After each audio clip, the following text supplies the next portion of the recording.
வணக்கம் நண்பர்களே, இது உங்கள் மர்மத்திரை. கடந்த அத்தியாயத்தில் ஆரியனின் மரணத்திற்கும் அந்த மர்ம புதையலுக்கும் தொடர்பு இருக்குமோ என்ற சந்தேகத்தோடு பிரிந்தோம். இப்போது அத்தியாயம் 7, நிழல் இல்லா மனிதன். கதையின் போக்கை முற்றிலும் மாற்றப்போகும் ஒரு புதிய திருப்பம் இங்கே தொடங்குகிறது. அடுத்த நாள் காலை கிராமத்தின் விடியல் மிக அழகாக இருந்தது. மெல்லிய சூரிய ஒளி பனித்துளிகள் மீது பட்டு வைரமாய் மின்னியது. பறவைகளின் கீச்சொலிகள் கிராமத்திற்கு ஒரு புதிய புத்துணர்ச்சியை தந்தது. ஆனால் அந்த அமைதியான காலை பொழுது ஒரு பெரும் அதிர்ச்சியால் உடையப் போகிறது என்பதை யாரும் அறிந்திருக்கவில்லை. ஆரியன் தன் வீட்டிலிருந்து வெளியே வந்து கிராமத்தின் கடைத்தெருவை நோக்கி மெதுவாக நடந்து கொண்டிருந்தான். அவன் முகம் மிகவும் சோர்வாகவும் இரவெல்லாம் தூங்காதது போலவும் காணப்பட்டது. கிராமவாசிகள் ஒவ்வொருவராக அவனை கடந்து சென்றனர். சிலர் அவனுக்கு வணக்கம் சொன்னார்கள். சிலரோ அவன் முகத்தில் இருந்த கவலையைக் கண்டு என்னவென்று கேட்க தயங்கினார்கள். அப்போது தெருவோரம் விளையாடிக் கொண்டிருந்த ஒரு சிறுவன் திடீரென ஆரியனை பார்த்து தன் தாயின் சேலையை பிடித்து இழுத்து, "அம்மா, அங்கே பாரு, அந்த அண்ணாவுக்கு நிழலே இல்லை" என்று கத்தினான். அந்த குழந்தையின் குரல் அந்த அமைதியான தெருவில் ஒரு வெடிகுண்டைப் போல ஒலித்தது. அனைவரும் ஒரு கணம் திகைத்து பின்னர் அந்த சிறுவன் சுட்டிக்காட்டிய திசையை நோக்கினார்கள்.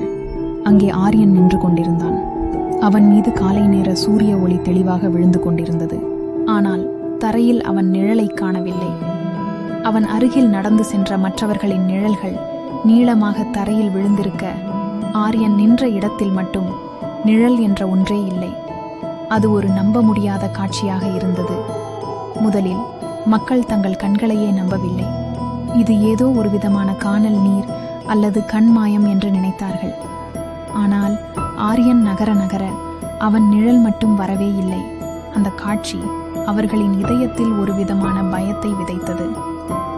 நிழல் இல்லாத மனிதனா, இது எப்படி சாத்தியம் என்று ஒருவருக்கொருவர் மெதுவாக பேசிக்கொண்டார்கள். ஒரு வயதான பாட்டி தன் கைகளை வாயில் வைத்து, "அட கடவுளே, இது ஏதோ கெட்ட சகுனம். இவன் உடம்பில் ஏதோ தீய சக்தி குடியேறிவிட்டது" என்று அலறினார். அவரின் அலறல் மக்களின் பயத்தை மேலும் அதிகரித்தது. ஆரியனுக்கு என்ன நடக்கிறது என்றே புரியவில்லை. மக்கள் ஏன் தன்னை ஒரு விசித்திரமான ஜந்துவைப் போல பார்க்கிறார்கள் என்று குழம்பினான். அவன் திரும்பி தரையை பார்த்தான். ஆம், அங்கே அவனுடைய நிழல் இல்லை. அந்த நொடி அவன் உலகமே தலைகீழாகச் சுழன்றது. அவனுக்கே அவனது உடல் மீது ஒரு விதமான அருவருப்பும் பயமும் தோன்றியது. மக்கள் அவனை சூழ்ந்து கொண்டு கேள்விகளால் துளைக்க ஆரம்பித்தார்கள். "யார் நீ? நீ மனிதன்தானா? உன் நிழல் எங்கே போனது? நீதான் அந்த புதையலை எடுத்தாயா?" என்று கோஷமிட்டார்கள்.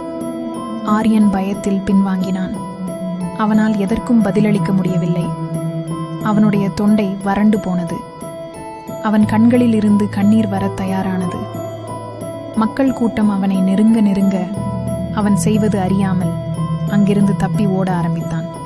அவன் ஓட ஓட கூட்டம் அவனை துரத்தியது.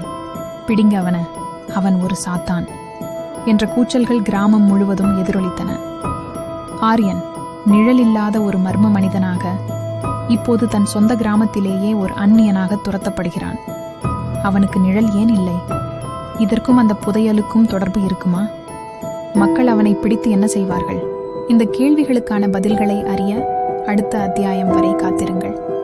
உங்கள் கருத்துக்களை கமெண்டில் சொல்லுங்கள். மர்மத்திரை தொடரும். நன்றி.